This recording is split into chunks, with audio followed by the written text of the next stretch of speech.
Bonsoir tout le monde, bonsoir. Une nouvelle fois, le PSG est minable et le titre de la vidéo n'est pas abusif. Mouiller le maillot. Mouiller le maillot, pourquoi? Parce que cette équipe se fout de la figure du monde. Elle se moque des supporters, elle se moque des joueurs qui, eux, aimeraient pouvoir jouer mais sont mis sur le banc. Cette équipe ne respecte pas qui que ce soit, ne se respecte pas elle-même et cette équipe parisienne mérite amplement la défaite. Belle victoire des Monégasques qui n'ont pas eu à beaucoup pousser sur leur talent pour battre une très pitoyable équipe parisienne. Les Monégasques ont des grandes qualités, ont des grands joueurs devant, ça on le sait, mais les Monégasques sont surtout tombés sur une équipe parisienne parfaitement mauvaise, à l'image d'un Marquinhos qui a été inadmissible en première période. En deuxième période, il s'est amélioré, donc heureusement, de toute façon ça ne pouvait pas être pire. Bichabou, c'est vraiment plus la peine. Il avait fait un bon match par accident, je crois. Et Bichabou, c'est vraiment une catastrophe ambulante, hein. On l'a vu en Coupe de France face à des équipes de 3e div.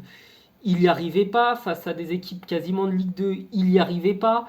Bichabou, un petit peu comme Ekitike, est un joueur qui n'a absolument pas sa place au Paris Saint-Germain. Je vous dis ça parce que au même âge, un mec comme Kimpembe était bien meilleur. Bichabou, on lui donne la confiance qu'on donnerait à un joueur qui pourrait devenir un joueur majeur, mais il ne la mérite pas. Il n'a tout simplement pas le niveau pour le Paris Saint-Germain. De même pour Hugo Ekitike, alors lui, je ne le présente plus, c'est une catastrophe. Et dès que l'adversaire commence à jouer dans le monde professionnel, il n'y a plus d'Hugo Ekitike. Il a été mauvais tout le match, il a fait aucun bon appel. Les passes, elles sont pas réussies. Je sais même pas à quoi il sert et je sais même pas comment le PSG peut continuer à verser un salaire à un employé fictif. Euh, pour vous dire, on est sur un emploi fictif dans la ville de Paris au même niveau que ce qu'a fait Chirac pendant les années de mandat qu'il a eu à la ville. Bref, on est sur un usurpateur.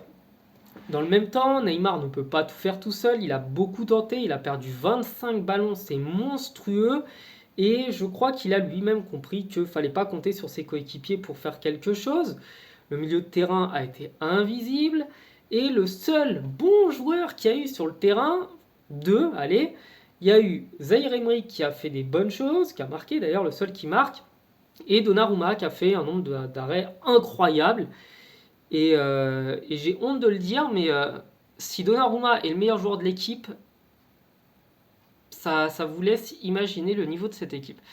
Bref, déçu, énervé, agacé, j'en ai marre et je dis pas vivement mercredi prochain parce que ça va être un carnage contre le Bayern si les Parisiens jouent de la même manière. Bref.